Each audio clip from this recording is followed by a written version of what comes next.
ಮಾಡ್ತಾರೆ, ಅದಕ್ಕೆ ಸ್ಪಷ್ಟೀಕರಣ ಕೊಡ್ತಾರೆ. ನೋಡ್ರೆ ಇವತ್ತಿನ ವ್ಯವಸ್ಥೆಯಲ್ಲಿ ಇಲ್ಲಿ ನಾವು ಇಷ್ಟು ವಾತಾವರಣ ಮಾಡಬೇಕಾದ್ರೆ ಸೈಕಲ್ ತುಂಬ ಹೊಡಿಬೇಕಾಯ್ತು, ಇಷ್ಟೆಲ್ಲ ಇದು ಅನುವಾದ ಮಾಡಬೇಕಾದ್ರೆ 6 ತಿಂಗಳು ಬೇಕಾಯ್ತು. ಕನ್ನಡ ಚಳುವಳಿಗೆ ಬರುತ್ತಿದ್ದಂಥ ಮತ್ತಿಕೆರೆ ಈ ಪ್ರದೇಶ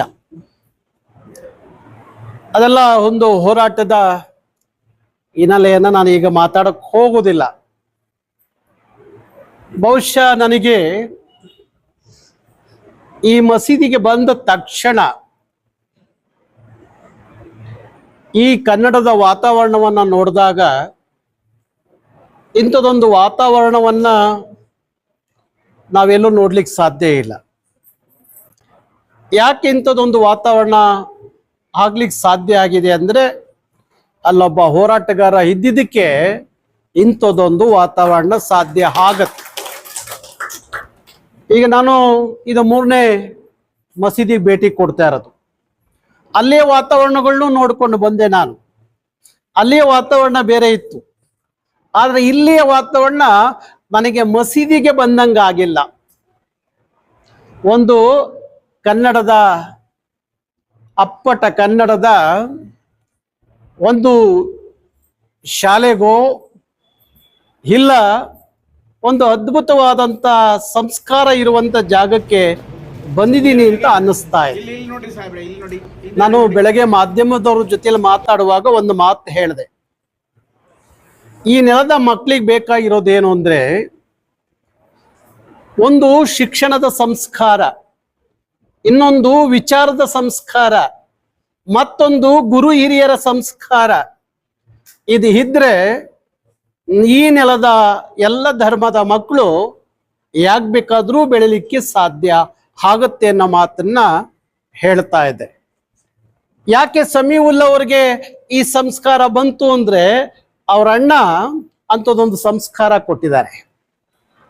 ರೈಮನ್ ಖಾನ್ ಅದ್ಭುತ, ಅದೇ ಹೇಳ್ತಾ ಇದ್ರು, ಪಾರ್ಶ್ವನಾಥ್ ಅವ್ರು ಮಾತಾಡೋಕೆ ಹೇಳ್ತಾ ಇದ್ರು, ಅವರು ಮಸೀದಿ ಒಳಗಡೆ ಬರಲಿಲ್ಲ, ಹೊರಗಡೆ ನಿಂತು ಕನ್ನಡದ ಕೂಗು ಹಾಕ್ತಾ ಇದ್ರು. ಭಾರಿ ಗಟ್ಟಿಯಾದ ಕೂಗು, ಎಲ್ಲೇ ಒಬ್ರು ನಿಂತು ಕೂಗು ಹಾಕಿರೋ ಅದೊಂದು ರೀತಿಯ ಸಿಂಹ ಗರ್ಜನೆ ಹಾಕ್ತಾ ಇತ್ತು. ಅದರ ಸೋದರನಾಗಿ ಸಮೀವುಲ್ಲಾ ಏನು ಕಡಿಮೆ ಇಲ್ಲ, ಸ್ವಲ್ಪ ಹೀಗೊಂಚೂರು ಮಾಗಿದ್ದಾರೆ ಅಂತ ಅನ್ನಿಸ್ತಾ ಇದೆ. ಆಗ ಅವ್ರನ್ನ ಹಿಡ್ಕೊಳಕ್ 4-5 ಜನ ಬೇಕಾಗಿತ್ತು. ಎಲ್ಲಿ ಎದ್ಬಿಟ್ಟು ಏನ್ ಮಾಡ್ತಾರೆ ಅನ್ನೋದೇ ಗೊತ್ತಾಗ್ತಿರ್ಲಿಲ್ಲ. ಅಷ್ಟು ಕ್ರಾಂತಿಕಾರಿ ಸಮೀವುಲ್ಲಾ ಖಾನ್. ಹಾಗಾಗಿ ಈ ಮಸೀದಿಯ ವಾತಾವರಣ ಸಂಪೂರ್ಣವಾಗಿ ಕನ್ನಡ ಆಗ್ಲಿಕ್ಕೆ ಸಾಧ್ಯ ಆಗಿದೆ. ಮತ್ತೆ ಆಡಳಿತ ಮಂಡಳಿ ಸಂಪೂರ್ಣವಾಗಿ ಅವರ ಜೊತೆಯಲ್ಲಿ ನಿಂತಿದ್ದಾರೆ, ಕನ್ನಡಕ್ಕಾಗಿ ನಿಂತಿದ್ದಾರೆ. ಅವರೊಂದು ಮಾತೆ ಹೇಳ್ತಾ ಇದ್ರು ಸಮೀವುಲ್ಲಾ ನನಗೆ, ಕನ್ನಡಕ್ಕಾಗಿ ನಮ್ಮ ಆಡಳಿತ ಮಂಡಳಿ ನನ್ನ ಜೊತೆಯಲ್ಲಿ ನಿಂತಿದ್ದಕ್ಕೆ ಸರ್ಕಾರವೂ ಸಹ ಕೋಟ್ಯಾಂತರ ರೂಪಾಯಿ ಮಸೀದಿಗೆ ಕೊಡ್ಲಿಕ್ಕೆ ಸಾಧ್ಯ ಆಯ್ತು ಅನ್ನೋ ಮಾತನ್ನ ನೋಡ್ರಿ. ಅವರ ಸಂಬಂಧಗಳು ಹೇಗೆ ಅಂದ್ರೆ, ನಮ್ಮ ಇಲ್ಲಿಯ ಶಾಸಕರು ಬಿಜೆಪಿ, ಸಮೀವುಲ್ಲಾಗ ಅದೆಲ್ಲ ಏನು ಬಿಜೆಪಿ ಕಾಂಗ್ರೆಸ್ JDS ಏನಿಲ್ಲ. ಯಾಕೆ ಕೆಲಸ ಮಾಡಬೇಕು ಮಾಡಿಸ್ಬೇಕು ಅನ್ನೋದು ಸಮೀವುಲ್ಲಾಗೆ ಗೊತ್ತು. ಮೂಗು ಹಿಡಿದ್ರೆ ಬಾಯಿ ಬಿಡ್ತಾರೆ ಅಂತ. ಹಾ ನೋಡ್ರಿ, ಡಾಕ್ಟರ್ ಅಶ್ವಥ್ ನಾರಾಯಣ್ ಹತ್ರ ಅವ್ರು ಹೇಳ್ತಾ ಇದ್ರು ಬೆಳಗ್ಗೆ, ಡಾಕ್ಟರ್ ಅಶ್ವಥ್ ನಾರಾಯಣ್ ಅವರು ನನಗೆ ತುಂಬಾ ಈ ಮಸೀದಿಗೋಸ್ಕರ ಸಹಾಯ ಮಾಡಿದ್ರು ಅನ್ನೋ ಮಾತನ್ನು ಹೇಳ್ತಾ ಇದ್ರು. ನಾನು ಮೊನ್ನೆ ನಿಮ್ಮ ಗಮನಕ್ಕೆ ತರೋದು ಇಷ್ಟಪಡ್ತೀನಿ. ನಾನು ಮೊನ್ನೆ ನಮ್ಮ ಪ್ರೆಸ್ಟೇಜ್ ಗ್ರೂಪ್ನವರು ಇಲ್ಲೆಲ್ಲೋ ಒಂದಷ್ಟು ಜಮೀನು ತಗೊಂಡಿದ್ರು. ಆ ಜಮೀನು ಅವರಿಗೆ ಮಾರುವಾಗ, ಪ್ರೆಸ್ಟೇಜ್ ಗ್ರೂಪಿಗೆ ಮಾರುವಾಗ, ಅಲ್ಲಿ ಜಮೀನು ಕೊಟ್ಟಂತ ಒಬ್ಬ ಹಿಂದೂ, ಇವರು ಮುಸಲ್ಮಾನರು, ಹಿಂದೂ ದೇವಸ್ಥಾನ ಇದ್ದು ಜಮೀನು ಕೊಟ್ರೆ ತಗೋತಾರೋ ಇಲ್ಲ ಅಂತ ಹೇಳಿ ರಾತ್ರಿ ದೇವಸ್ಥಾನ ಹೊಡೆದಾಕ್ಬಿಡ್ತಾನೆ. ಹೊಡೆದಾಕ್ಬಿಟ್ಟು ಬೆಳಗ್ಗೆ ಪ್ರೆಸ್ಟೇಜರ್ ಗ್ರೂಪಿಗೆ ಮಾರ್ಬಿಡ್ತಾನೆ. ಹೊಡೆದಾಕಿದ್ದು ಯಾರು ಅಂತ ಗೊತ್ತಿಲ್ಲ, ಆದ್ರೆ ಪ್ರೆಸ್ಟೇಜ್ ಗ್ರೂಪ್ ಮೇಲೆ ಒಂದು ದೊಡ್ಡ ವಿವಾದ ಶುರುವಾಗತ್ತೆ. ಇವರು ಮುಸ್ಲಿಂ ಆಗಿದ್ದಕ್ಕೋಸ್ಕರ ಹಿಂದೂ ದೇವಸ್ಥಾನ ಹೊಡೆದಾಕ್ಬಿಟ್ರು ಅಂತ ಹೇಳಿ ದೊಡ್ಡ ಗಲಾಟೆ ಆಗತ್ತೆ. ಆಗ ಅದರ ಮಾಲೀಕರು ನನಗೊಂದು ಮಾತು ಹೇಳ್ತಾರೆ, ಗೌಡ್ರ ಇದನ್ನೇನಾದ್ರೂ ಸಮಾಧಾನ ಮಾಡ್ಲಿಕ್ಕೆ ಸಾಧ್ಯ ಆದ್ರೆ ನಿಮ್ ಕೈಯಿಂದ ದಯವಿಟ್ಟು ಅಲ್ಲಿ ಹೋಗಿ ತಾವು ಸ್ವಲ್ಪ ಅವರಿಗೆ ಹೇಳಿ ಅಂತ. ಆಗ ನಾನು ಅಲ್ಲಿ ಹೋದಾಗ ಬಹುಶಃ ಅದೆಲ್ಲ ಕುತ್ಕೊಂಡು ಮಾತಾಡಿದ ಮೇಲೆ ಅವರು ಉದಾರವಾಗಿ ಒಂದಷ್ಟು ಜಾಗನೂ ಕೊಟ್ಟರು, ಉದಾರವಾಗಿ ದೇವಸ್ಥಾನ ಕಟ್ಟಲಿಕ್ಕೆ ದುಡ್ಡು ಕೊಟ್ಟರು. ಆಮೇಲೆ ಅವರು ಒಂದು ಮಾತು ಹೇಳಿದ್ರು, ಈ ದೇಶದಲ್ಲಿ ರಾಮ ಮಂದಿರಕ್ಕೆ ಯಾರಾದ್ರೂ ಹೆಚ್ಚಿನ ಡೊನೇಷನ್ ಕೊಟ್ಟಿದ್ರೆ ಅದು ನಮ್ಮ ಕಂಪನಿಯಿಂದ ಅನ್ನೋ ಮಾತು ಹೇಳಿದ್ರು. ಹಾಗಾಗಿ ಧರ್ಮದ ಎಲ್ಲ ಜನರು ಕೆಟ್ಟವರು ಅಂತ ಅಲ್ಲ, ಹಾಗೆ ಭಾವಿಸೋದಿದೆಯಲ್ಲ. ನಾವು ದೂರದಲ್ಲಿ ನಿಂತು ಎಲ್ಲರ ಬಗ್ಗೆ ಬೇಗ ಮಾತಾಡ್ತೀವಿ, ಹತ್ರ ಹೋದಾಗಲೇ ಅದು ಏನು ಅನ್ನೋದು ಗೊತ್ತಾಗೋದು. ಹಾಗಾಗಿ ಮಸೀದಿಗಳಲ್ಲಿ ಇವತ್ತು ಇಂಥದ್ದೊಂದು ಕನ್ನಡದ ವಾತಾವರಣ ಯಾಕೆ ಬೇಕು ಅನ್ನುವ ಬಯಕೆ ನಂದಾಯ್ತು ಅಂದ್ರೆ, ನೋಡಿ, ಕನ್ನಡದಿಂದ ನೀವು ದೂರ ಉಳಿದ್ರೆ ಕನ್ನಡಕ್ಕೆ ನಷ್ಟ ಅಲ್ಲ, ಆ ನಷ್ಟ ಯಾರಿಗೆ ಅಂದ್ರೆ ನಿಮಗಷ್ಟೇ ನಷ್ಟ. ಯಾರೋ ಮೊನ್ನೆ ಒಬ್ರು ಇಚ್ಚಿತಿಗೆ ಈ ನಾಡಿನ ಒಬ್ರು ಮಹಾ ದೊಡ್ಡ ಸಾಹಿತಿಗಳು ಒಂದು ಮಾತನ್ನ ಹೇಳಿದ್ರು, ನಾನು ಕನ್ನಡವನ್ನ ಅಂತಾರಾಷ್ಟ್ರ ಮಟ್ಟಕ್ಕೆ ತಗೊಂಡೋದಂತ ಸಾಹಿತಿ ಅಂತ ಹೇಳ್ತಾ ಇದ್ರು. ನಾನವಾಗ ಅದಕ್ಕೆ ಒಂದು ಉತ್ತರವನ್ನ ಕೊಟ್ಟೆ, ಕನ್ನಡವನ್ನ ನೀವು ಅಂತಾರಾಷ್ಟ್ರ ಮಟ್ಟಕ್ಕೆ ತಗೊಂಡೋಗ್ಲಿಲ್ಲ, ಕನ್ನಡ ನಿಮ್ಮನ್ನ ಅಂತಾರಾಷ್ಟ್ರ ಮಟ್ಟಕ್ಕೆ ತಗೊಂಡೋಯ್ತು ಅಂತ. ಆನಕ್ರೂರ್ದು ಒಂದು ಮಾತಿದೆ, ಕನ್ನಡಕ್ಕೆ ನನ್ನಂತೋರು ಸಾವಿರಾರು, ಆದ್ರೆ ನನಗಿರುವುದು ಒಂದೇ ಕನ್ನಡ ಅಂತ ಹೇಳಿ. ಹಾಗಾಗಿ ಇದನ್ನು ಚೆನ್ನಾಗಿ ನಮ್ಮ ಸಮೀವುಲ್ಲಾ ಮತ್ತು ಅವರ ಎಲ್ಲ ಆಡಳಿತ ಮಂಡಳಿ ಅರ್ಥ ಮಾಡಿಕೊಂಡು ಇವಾಗ ಒಳಗಡೆ ಬಂದ ತಕ್ಷಣ ಬಹುಶಃ ಯಾವ ಕರ್ನಾಟಕದ ಮಸೀದಿಗಳಲ್ಲಿ ಕನ್ನಡದಲ್ಲಿ ಒಳ್ಳೊಳ್ಳೆ ಕುರಾನ್ನಲ್ಲಿದ್ದಂಥ ವಿಚಾರಗಳನ್ನ ಆಯ್ಕೆ ಮಾಡಿಕೊಂಡು ಹಾಕಿದ್ದು ಗೊತ್ತಿಲ್ಲ. ಆದ್ರೆ ಈ ಮಸೀದಿಯಲ್ಲಿ ಬಂದ ತಕ್ಷಣ ಬಾಗ್ಲಲ್ಲಿ ಮುದ್ದಾದ ದುಂಡಾದ ಅಕ್ಷರ ನೋಡಿದಾಗ ನಾನು ಒಂದಷ್ಟು ಮಸೀದಿ ಒಳಗಡೆ ಕೂರಬೇಕು, ಇಲ್ಲಿ ಹೆಚ್ಚು ಹೊತ್ತು ಇರಬೇಕು ಅಂತ ಅನಿಸ್ತು. ನನಗೆ ಕುವೆಂಪು ನೆನ್ಪಂದ್ರು.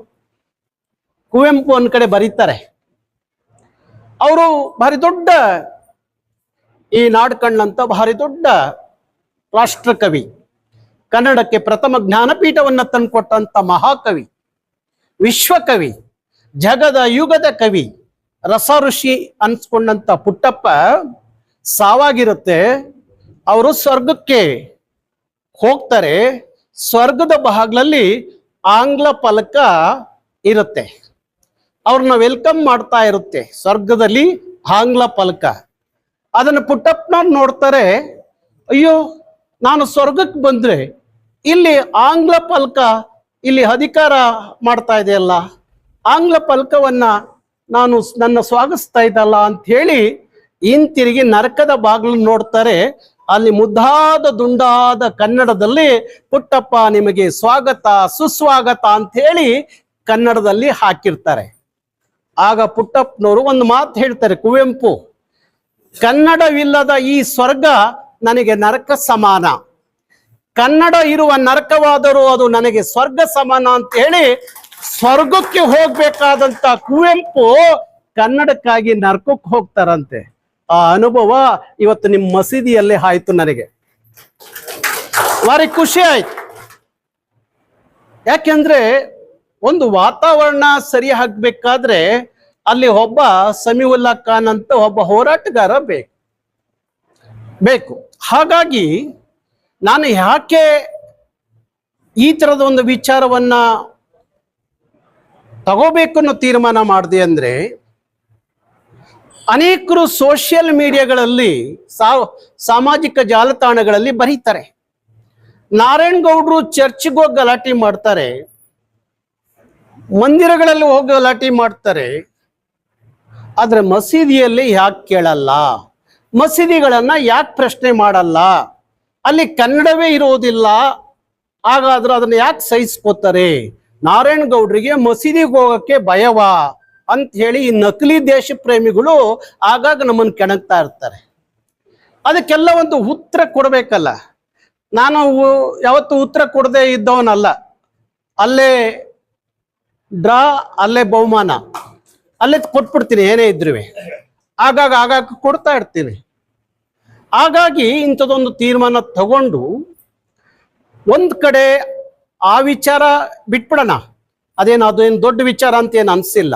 ಆದ್ರೆ ನನಗೆ ಈ ನೆಲದ ಮುಸಲ್ಮಾನ್ ಮಕ್ಕಳು ಎಲ್ಲರಂತೆ ನಾವು ಸಹ ಬದುಕುವ ಹಕ್ಕು ಇದೆ ಅಂತ ಹೇಳ್ಕೊಳ್ಳುವಾಗ, ಆ ಹಕ್ಕನ್ನು ಪಡ್ಕೊಳ್ಳುವಾಗ ಅದರ ಅನುಭವ ನಮಗೆ ಆಗ್ಬೇಕು ಅಂದಾಗ ನಾವು ಕನ್ನಡದಿಂದ ದೂರ ಉಳಿಬಾರ್ದು,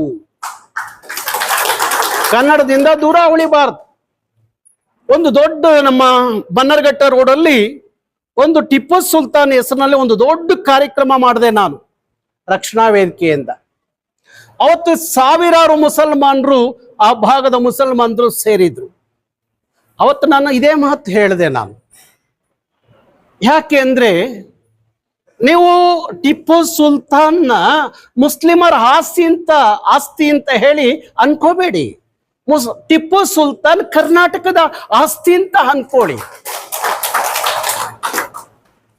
ಇಲ್ಲ ಸಂಗೊಳ್ಳಿ ರಾಯಣ್ಣ ಕುರುಬರ ಆಸ್ತಿ ಅಂತ ಅನ್ಕೋಬೇಡಿ. ಅದು ಈ ನೆಲದ ಆಸ್ತಿ. ಕರ್ನಾಟಕ ಏನು ಭಾರತದ ಆಸ್ತಿ. ಇಡೀ ಭಾರತದ ಸ್ವಾತಂತ್ರ್ಯದಲ್ಲಿ ವೀರ ಸ್ವರ್ಗಕ್ಕೆ ತನ್ನ ತಲೆ ಹೊಡೆದಂತ ಸಂಗೊಳ್ಳಿ ರಾಯಣ್ಣ ಒಂದು ಸಮುದಾಯದ ಆಸ್ತಿ ಅಲ್ಲ, ಅದು ಇಡೀ ಭಾರತದ ಆಸ್ತಿ. ಕಿತ್ತೂರಾಣಿ ಚೆನ್ನಮ್ಮ ಒಂದು ಸಮುದಾಯದ ಆಸ್ತಿ ಅಲ್ಲ. ಕೆಂಪೇಗೌಡರು ಕಟ್ಟಿದಂತ ಈ ಬೆಂಗಳೂರು, ಕೆಂಪೇಗೌಡರು ಒಂದು ಸಮುದಾಯದ ಆಸ್ತಿ ಅಲ್ಲ. ಯಾಕಂದ್ರೆ ನಾನು ಹೇಳ್ತೀನಿ, ಇಡೀ ಭಾರತವನ್ನ ನಾವು ಯಾವ ರಾಜ್ಯದಲ್ಲೂ ನೋಡಕ್ ಆಗಲ್ಲ. ಇಡೀ ಭಾರತವನ್ನ ನೋಡ್ಲಿಕ್ಕೆ ಒಂದು ರಾಜ್ಯದಲ್ಲಿ, ಒಂದು ನಗರದಲ್ಲಿ ಸಾಧ್ಯ ಅಂದ್ರೆ ಅದು ಬೆಂಗಳೂರಲ್ಲಿ ಮಾತ್ರ. ಇಡೀ ಭಾರತ ಸುತ್ತೋದು ಬೇಡ, ನಮ್ಮ ಚಿಕ್ಕಪೇಟೆಗೆ ಹೋಗ್ಬಿಟ್ರೆ ಇಡೀ ಭಾರತದ ದರ್ಶನ ಆಗ್ಬಿಡುತ್ತೆ. ಹಾಗೆ ಅಂಥದ್ದೊಂದು ಬೆಂಗಳೂರು ಕಟ್ಟಂತ ನಾಡಪ್ರಭು ಕೆಂಪೇಗೌಡರು, ರಾಯಣ್ಣ ನೋಡಿ, ಕನಕದಾಸರು ಕುಲವೆಂದು ಒಡೆದಾಡಿದಿರಿ, ಕುಲದ ನೆಲೆಯ ಏನಾದರೂ ಬಲ್ಲಿರ ಅಂತ ಹೇಳಿದಂತ ಕನಕದಾಸರು ಅವ್ರನ್ನ ಮುಂದೆ ಇಟ್ಕೊಂಡೇ ಜಾತಿ ರಾಜಕಾರಣ ಮಾಡೋದು, ಬಸವಣ್ಣವ್ರನ್ನ ಮುಂದೆ ಇಟ್ಕೊಂಡೇ ರಾಜಕಾರಣ ಮಾಡೋದು. ಸಿಲುಕದಿರಿ ಮತವೆಂಬ ಮೋಹದ ಜ್ಞಾನಕ್ಕೆ, ಮತಿಯಿಂದ ದುಡಿಯಿರೈ ಲೋಕಹಿತಕ್ಕೆ, ಆ ಮತದ ಈ ಮತದ ಹಳೆ ಮತದ ಹೊಸ ಮತದ ಸಹವಾಸ ಸಾಕಿನ್ನು ಸೇರಿರೈ ಮನುಜ ಮತಕ್ಕೆ ಅಂತ ಹೇಳುವ ಕುವೆಂಪು ಅವ್ರನ್ನ ಜಾತಿ ಆಧಾರದ ಮೇಲೆ ನೋಡೋದು. ಇದು ಆಗಬಾರದು ಅನ್ನೋದಕ್ಕೋಸ್ಕರ ನಾನು ಮನೆ ಶಿವಾಜಿನಗರದಲ್ಲಿ, ಅದು ಒಂದು ದೊಡ್ಡ ಸುದ್ದಿ ಆಯಿತು. ಶಿವಾಜಿನಗರದಲ್ಲಿ ಕುತ್ಕೊಂಡು ಒಂದು ಸಭೆ ತಗೊಂಡೆ.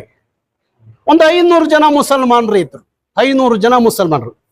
ಸಾಬ್, ನಾವೆಲ್ಲ ಕರವೇ ಸೇರ್ಕೋತೀವಿ ಸಾಬ್, ನಮ್ಗೆ ಅವಕಾಶ ಇದೆಯಾ? ಸೇರ್ಕೊಳ್ಳಿಯಪ್ಪ, ನೀವು ಈ ನೆಲದ ಮಕ್ಕಳು, ನೀವು ಕನ್ನಡದ ಮಕ್ಕಳು, ಕನ್ನಡದ ನಾಡಿನ ಮಕ್ಕಳು, ಎಲ್ಲರಂತೆ ನೀವು ಬದುಕಬೇಕು, ಬಾಳಬೇಕು ಅನ್ನುವ ಹಂಬಲ ನಂದು, ಸೇರ್ಕೊಳ್ಳಿ ಎಂದೆ. ಎಲ್ಲ ಹಿಂಗ್ ಕೂತ್ಕೊಂಡ್ರಿ, ದೊಡ್ಡ ಸಭೆ. ನಾನು ಕೇಳಿದೆ, ನೀವು ಕರ್ನಾಟಕ ರಕ್ಷಣಾ ವೇದಿಕೆಗೆ ಸೇರ್ಬೇಕು ಅಂತ ಇದ್ದೀರಲ್ಲ, ಸೇರೋ ಮುಂಚೆ ನಂದೊಂದು ಪ್ರಶ್ನೆ ಇದೆ, ಅದಕ್ಕೆ ಉತ್ತರ ಕೊಡೋದಾದ್ರೆ ಕೈ ಎತ್ತಿ ಅಂತ ಹೇಳಿದೆ. ತುಂಬಿದ ಸಭೆಯಲ್ಲಿ ಎಲ್ಲ ನಮ್ಮ ಮುಸಲ್ಮಾನ ಯುವಕರು ಕೂತಿದ್ರು. ಶಿಶುನಾಳಿ ಶರೀಫ್ ಗೊತ್ತಿದ್ರೆ ಕೈ ಎತ್ತರಪ್ಪ ಅಂದೆ, ಒಬ್ರು ಕೈ ಎತ್ತಲಿಲ್ಲ. ಡಾಕ್ಟರ್ ಕರೀಂ ಖಾನ್, SK ಕರೀಂ ಖಾನ್ ಗೊತ್ತಾ? ಕನ್ನಡದ ಜಾನಪದ ಜಂಗಮ, ಕೈ ಎತ್ತರಪ್ಪ ಅಂದೆ. ಒಬ್ರು ಎತ್ತಲಿಲ್ಲ. ಏಕೆ ಕಾರಣಕ್ಕಾಗಿ ತನ್ನ ಪ್ರಾಣವನ್ನೇ ಅರ್ಪಿಸ್ಕೊಂಡಂತ ರಂಜಾನ್ ಸಾಬ್ ಗೊತ್ತಾ ಅಂತ ಕೇಳಿದೆ, ಒಬ್ರು ಕೈ ಎತ್ತಲಿಲ್ಲ. ನಿತ್ಯೋತ್ಸವದ ಕವಿ ನಿಸಾರ್ ಅಹಮದ್ ಗೊತ್ತಾ ಅಂತ ಕೇಳಿದೆ, ಒಬ್ರು ಕೈ ಎತ್ತಲಿಲ್ಲ. ಪ್ರೊಫೆಸರ್ ಹೇಜಾಸುದ್ದೀನ್ ಗೊತ್ತಾ ಅಂತ ಕೇಳಿದೆ, ಒಬ್ರು ಕೈ ಎತ್ತಲಿಲ್ಲ. ಸುಮ್ಮನೆ ನೋಡೋಣ ಅಂತ ಹೇಳಿ ಶಿವಾಜಿನಗರದ ರೌಡಿ ಕೋಳಿ ಫಯಾಜ್ ಗೊತ್ತಾ ಅಂದೆ, ಎಲ್ಲ ಕೈ ಎತ್ತಿರು. ನಮ್ಮ ಮಕ್ಕಳಿಗೆ ಯಾರ ಆದರ್ಶ ಆಗ್ಬೇಕು? ಯಾರ ಆದರ್ಶ ಆಗ್ಬೇಕು? ಒಬ್ಬ ಶಿಶಿನಾಳು ಶರೀಫ್ ಆದರ್ಶವಾಗಬೇಕು, ಒಬ್ಬ ಏಜಾಸುದ್ದೀನ್, ಒಬ್ಬ ನಿಸಾರ್ ಅಹಮದ್, ಒಬ್ಬ ರೈಮನ್ ಖಾನ್, ಒಬ್ಬ ಕನ್ನಡದ ಕ್ರಾಂತಿಕಾರಿ ಕಿಡಿ ರೈಮನ್ ಖಾನ್, ಒಬ್ಬ ರಂಜಾನ್ ಸಾಬ್. ಇವ್ರ ತಾನೆ ನಮ್ಮ ಮಕ್ಕಳಿಗೆ ಆದರ್ಶವಾಗಿ ಕಾಣಬೇಕು. ಅವ್ರ ವಿಚಾರಗಳು ತಾನೆ ನಾವು ಅವರಿಗೆ ಮುಟ್ಟಿಸ್ಬೇಕಾದ್ದು. ಅದ ಬಿಟ್ಟು ನಮ್ಮನ್ನ ಹಾಳುವ ಪ್ರಭುಗಳಿದಾರಲ್ಲ, ಅವ್ರು ಯಾರು ಇದು ಹೇಳ್ಕೊಡ್ಲಿಲ್ಲ ಸಾರ್ ಅಂದ್ರು. ಈ ಮಾತು ಯಾರು ಹೇಳ್ಕೊಡ್ಲಿಲ್ಲ ಸಾರ್ ಅಂದ್ರು. ನೀವು ಅಷ್ಟೇ ಸರ್ ಹೇಳಿದ್ದು ಅಂದೆ. ಹೌದಪ್ಪ, ಯಾಕೆ ಹೇಳ್ತಾ ಇದ್ದೀನಿ ಅಂದ್ರೆ, ನಾಳೆ ನಿಮ್ಮ ಮಕ್ಕಳು IAS IPS ಇಲ್ಲ ಆಗಬೇಕು. ನಾಳೆ ನಿಮ್ಮ ಮಕ್ಕಳು ಎಲ್ಲರಂತೆ ಇಲ್ಲಿ ಡಾಕ್ಟ್ರು ಇಂಜಿನಿಯರ್ ಆಗಬೇಕು. ಎಲ್ಲರಂತೆ ನಿಮ್ಮ ಮಕ್ಕಳು ರಾಜಕಾರಣ ಇರ್ಬೋದು, ಮತ್ತೊಂದಿರ್ಬೋದು, ಎಲ್ಲದರಲ್ಲೂ ನಿಮ್ಮ ಮಕ್ಕಳು ಸರಿಸಮುವ ಕೆಲಸ ಮಾಡಬೇಕು ಅನ್ನೋದಾದ್ರೆ ನೀವು ಕನ್ನಡದಿಂದ ದೂರ ಉಳಿಬೇಡಿ, ಕನ್ನಡದ ಹತ್ತಿರವಾಗಿ ಇರ್ರಿ ಅಂತ ಹೇಳಿದೆ. ಕನ್ನಡವನ್ನ ಕಲಿಸಿ ಅಂತ. ಬಹುಶಃ ನಾನು ಉತ್ತರ ಕರ್ನಾಟಕ, ಕಲ್ಯಾಣ ಕರ್ನಾಟಕ, ಉತ್ತರ ಕನ್ನಡ ಜಿಲ್ಲೆ, ದಕ್ಷಿಣ ಕನ್ನಡ ಜಿಲ್ಲೆ ಎಲ್ಲ ನೋಡ್ಕೊಂಡು ಎಲ್ಲ ಕಡೆ ಹೋಗ್ತೀನಿ. ನಮ್ಮ ಎಲ್ಲ ದರ್ಗಗಳಿಗೂ ಹೋಗಿದ್ದೀನಿ. ಉಲ್ಲಾಳು ದರ್ಗಕ್ಕೂ ಹೋಗಿದ್ದೆ. ಯಾಕೆ? ರಾಜಸ್ಥಾನದ ಅಜ್ಮೀರ್ ದರ್ಗಕ್ಕೆ ಹೋದೆ, ನಾನು ನೋಡ್ಬೇಕು ಅಂತ ಹೋದೆ. ಅಲ್ಲಿಯ ವಿಧಿವಿಧಾನಗಳು ಮುಖಾಂತರವೇ ಹೋಗ್ಬೇಕು ಅಂತ ಹೇಳಿ ಅದು ಬುಟ್ಟಿ ಎಲ್ಲ ತಲೆ ಮೇಲೆ ಕೊಟ್ಟರು, ಅದನ್ನು ಹೊತ್ಕೊಂಡೇ ಹೋದೆ. ನಾನು ಎಲ್ಲ ನೋಡ್ಕೊಂಡು ದರ್ಶನ ಮಾಡಿಕೊಂಡು ಬಂದೆ. ಯಾಕೆ ಅಂದ್ರೆ, ನಾವು ಇನ್ನೊಂದು ಧರ್ಮವನ್ನ ಯಾವತ್ತು ಪ್ರೀತಿ ಮಾಡ್ತೀವೋ, ಗೌರವಿಸ್ತೀವೋ, ಅವನ್ನ ಸರಿಸಮವಾಗಿ ಕಾಣ್ತೀವೋ, ಆಗ್ಲೇ ಅದೇ ನಿಜವಾದ ಧರ್ಮ. ಬಸವಣ್ಣವ್ರು ಹೇಳ್ತಾರೆ, ದಯವಿಲ್ಲದ ಧರ್ಮ ಯಾವುದಯ್ಯ? ದಯವಿಲ್ಲದ ಧರ್ಮ ಯಾವುದಯ್ಯ? ದಯವೇ ಧರ್ಮದ ಮೂಲವಯ್ಯ ಅನ್ನೋ ಮಾತನ್ನ ಹೇಳ್ತಾರೆ ಅಲ್ವಾ? ಕುರಾನು ಅದೇ ಹೇಳಿದ್ದು, ಬೈಬಲು ಅದೇ ಹೇಳೋದು. ಆದ್ರೆ ಅದನ್ನ ನಾವು ತಗೊಳ್ಳೋದಿಲ್ಲ. ಯಾವ್ದು ತಗೋಬೇಕದ್ ತಗೊಳ್ಳೋದಿಲ್ಲ, ಯಾವುದು ತಗೋಬಾರ್ದು ಅದನ್ನು ಜಾಸ್ತಿ ತಗೊಂಡ್ಬಿಡ್ತೀವಿ. ಹಂಗಾಗಿ ಇವತ್ತು ನಮ್ಮ ನೆಲದ ರಾಜಕಾರಣಿಗಳಿಗೆ ನಿಜವಾಗಿ ಅವ್ರಿಗೆ ಇಂಥವೆಲ್ಲವನ್ನ ಇಂಥ ಸಂದರ್ಭದಲ್ಲಿ, ಇಂಥ ಪರಿಸರದಲ್ಲಿ ಈ ನೆಲದ ಎಲ್ಲ ಮಕ್ಕಳಿಗೆ ಹೇಳುವಂಥದ್ದು ಆಗಬೇಕು. ಅದು ಆಗ್ತಾ ಇಲ್ಲ. ಅದಕ್ಕಾಗಿ ನಾನೊಂದು ದೊಡ್ಡ ಎಲ್ಲ ಮಸೀದಿಗಳ ಧರ್ಮಗುರುಗಳನ್ನ, ಆಡಳಿತ ಮಂಡಳಿಯಲ್ಲಿ ಕೆಲಸ ಮಾಡುವಂತ ಎಲ್ಲರನ್ನ ಒಂದು ಸಾವಿರಾರು ಜನರನ್ನ ಕೂಡಿಸಿ ಒಂದು ದಿನ ಕನ್ನಡದಲ್ಲಿ, ಸಂಪೂರ್ಣವಾಗಿ ಕನ್ನಡದಲ್ಲಿ ಕರ್ನಾಟಕದ ಇತಿಹಾಸ, ಇಲ್ಲಿಯ ಸಂಸ್ಕೃತಿ, ಇಲ್ಲಿಯ ಆಚಾರ ವಿಚಾರ, ಈ ನೆಲದ ನೋಡಿ ಟಿಪ್ಪು ಸುಲ್ತಾನ್ ಬಗ್ಗೆ ಇವತ್ತು ಇಲ್ಲದ ಸಲ್ಲದ ಇದ್ದಕ್ಕಿದ್ದಂಗೆ ಒಂದಷ್ಟು ವಿವಾದಗಳನ್ನ ಕಟ್ಟಿರು. ಅವನ ಯಾರೋ ಊರಿಗೌಡ, ಇನ್ಯಾರೋ ಇನ್ನೊಬ್ಬ ಗೌಡ ಟಿಪ್ಪು ಸುಲ್ತಾನ್ ಮೇಲೆ ಏನೇನೋ ಸೃಷ್ಟಿಕರ್ತರಾಗ್ಬಿಟ್ರು. ಅದು ಯಾವುದೋ ಇತಿಹಾಸ ಅಲ್ಲ. ಆದ ಇತಿಹಾಸವನ್ನ ಸೃಷ್ಟಿ ಮಾಡೋರು ತುಂಬಾ ಜನ ಇದ್ದಾರೆ. ನಾನು ಅದನ್ನೇ ಹೇಳ್ತಾ ಇದ್ದೆ, ಗೌಡ್ರೆ, ಕನ್ನಡ ಚಳವಳಿಗಾರರಿಗೆ ಮಾತಾಡುವಾಗ ಅಲ್ಪ ಪ್ರಾಣ ಮಹಾಪ್ರಾಣ ಬರಲ್ಲ ಅಂತ ಕೇಳ್ದೆ ಯಾರೋ ಒಬ್ಬ ಮೀಡಿಯಾದವರು. ನಾನು ಹೇಳಿದೆ, ನಿನ್ನ ಅಲ್ಪ ಪ್ರಾಣ ಮಹಾನ್ ಪ್ರಾಣ ಇಟ್ಕೊಂಡು ಏನಾಗ್ಬೇಕಾಗಿದೆ, ಮೊದಲು ಕನ್ನಡದ ಪ್ರಾಣ ಇರ್ಬೇಕು ಅಂತ ಹೇಳಿದೆ. ಕನ್ನಡದ ಪ್ರಾಣ ಬೇಕು.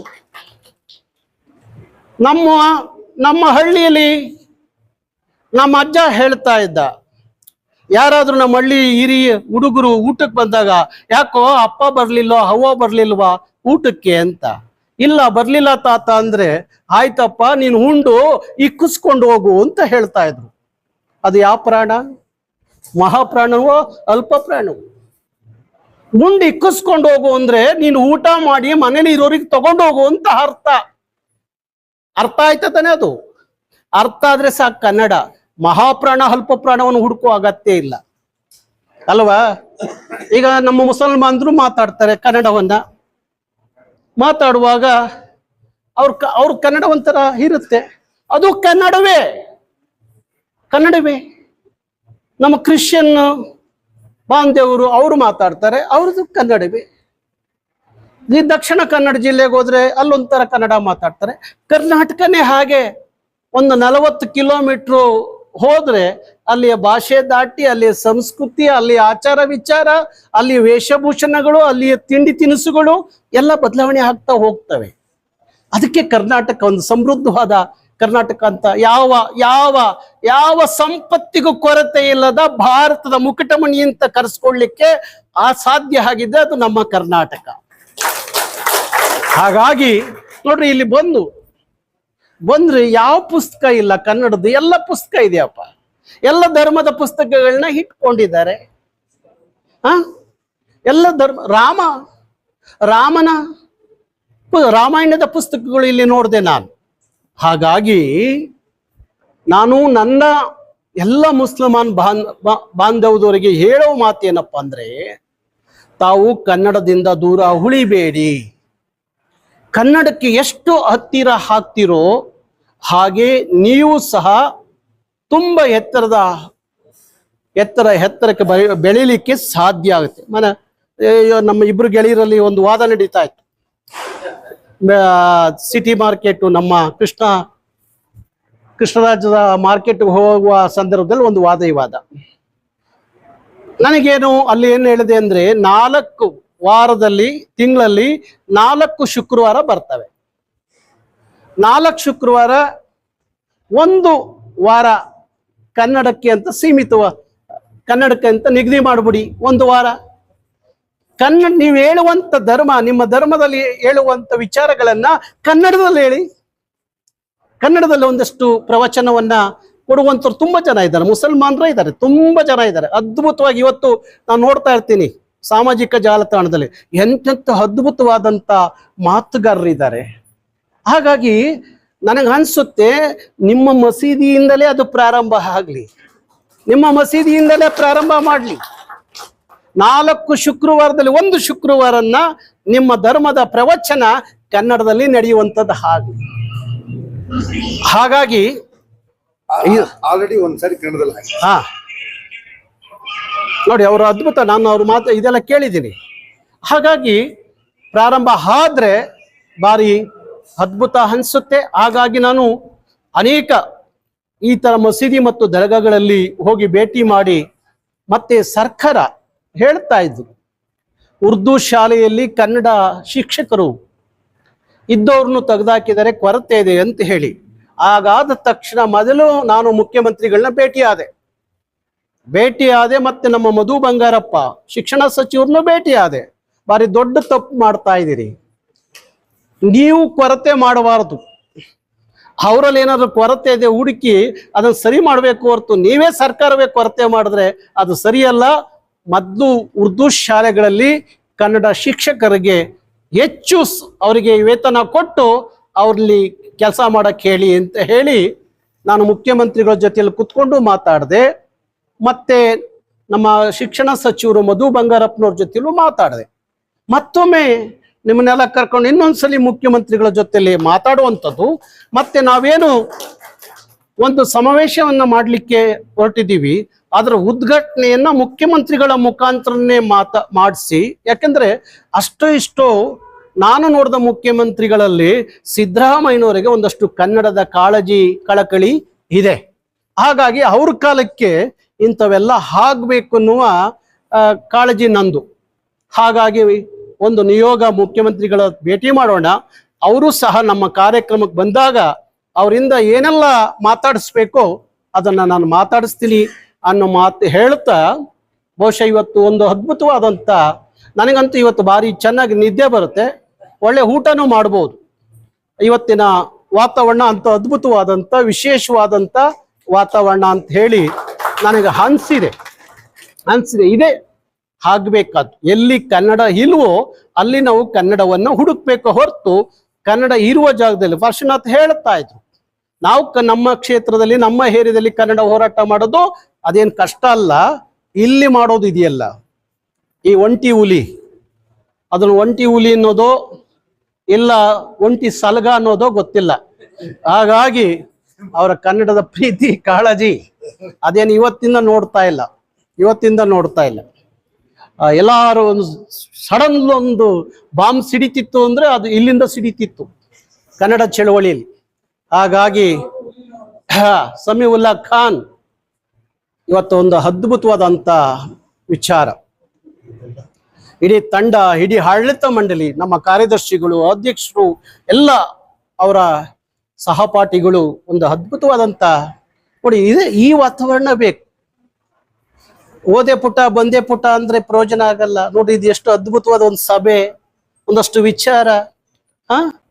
ಎಷ್ಟು ಚೆನ್ನಾಗಿ ಎಲ್ಲರೂ ಕನ್ನಡ ಹೇಳ್ತಾ ಇರ್ತೀನಿ ನಮ್ಮ ಹೆಣ್ಣು ಮಕ್ಕಳಿಗೆ, ನೀವು 2 kg ಬಂಗಾರ ಹಾಕೊಂಡ್ರು ಇಷ್ಟು ಚೆನ್ನಾಗಿ ಕಾಣಲ್ಲ, ಈ ಶಾಲ್ಗಳು ಹಾಕೊಂಡ್ಬಿಟ್ರೆ ಅಷ್ಟು ಚೆನ್ನಾಗಿ ಕಾಣ್ತೀರಿ ಅಂತ. ನೋಡ್ರಿ ಹೆಂಗ್ ಕಾಣ್ತೀರಿ, ಯಾವುದೋ ಒಂದು ದೇವಲೋಕದ ಸಭೆ ಆದಂಗೆ ಹಾಕ್ತಾ ಇದೆ. ಹಾಗಾಗಿ ಈ ವಾತಾವರಣ ಅಷ್ಟೇ ನಮಗೆ ಬೇಕಾಗಿರೋದು, ಇದೇ ಅದ್ಭುತ. ಹಾಗಾಗಿ ಇದನ್ನ ನಾವೇನು ಇಲ್ಲಿಗೆ ನಿಲ್ಸೋರಲ್ಲ, ಇದನ್ನ ಒಂದು ದೊಡ್ಡ ಮಟ್ಟಕ್ಕೆ ಒಂದು ಸಮಾವೇಶವನ್ನ ಮಾಡಬೇಕು ಅನ್ನೋ ತೀರ್ಮಾನವನ್ನ ಮಾಡಿದೀವಿ. ಅದಕ್ಕೆ ನಿಮ್ಮ ಧರ್ಮದ ಎಲ್ಲ ಜನಪ್ರತಿನಿಧಿಗಳು ಒಳಗೊಂಡಂತೆ, ಸಾಹಿತಿಗಳು ಒಳಗೊಂಡಂತೆ, ಎಲ್ಲ ಧರ್ಮಾಧ್ಯಕ್ಷರು ಒಳಗೊಂಡಂತೆ ಕರೆದು ಒಂದು ಅದ್ಭುತವಾದಂತ ಸಮಾವೇಶಕ್ಕೆ ನೀವೆಲ್ಲ ಸಾಕ್ಷಿ ಆಗ್ತೀರಿ ಅಂತ ಹೇಳಿ ಅನ್ಕೊಂಡಿದ್ದೀನಿ. ಹಾಗಾಗಿ ತಾವೆಲ್ಲ ಇಷ್ಟೊತ್ತು ಕೂತಿದ್ದೀರಿ, ಅದೇ ಒಂದು ದೊಡ್ಡ ಖುಷಿ. ನಾನು ಮತ್ತೊಮ್ಮೆ ಯಾವ್ದಾದ್ರು ಒಂದು ಸಂದರ್ಭಕ್ಕೆ ಇಲ್ಲಿ ಬರಬೇಕು ಅಂತ ಅನ್ಕೊಂಡಿದ್ದೀನಿ, ಬರ್ತೀನಿ. ನನ್ನ ಕೈಯಿಂದಲೂ ಏನಾದ್ರೂ ಸಹಕಾರ ಬೇಕಾದ್ರೆ ಸಮೀವುಲ್ಲಾ ಮಸೀದಿಗೆ ಏನಾದ್ರೂ ಸಹಕಾರ ಬೇಕಾದ್ರೆ ನನ್ನ ಸಹಕಾರವೂ ಇರುತ್ತೆ.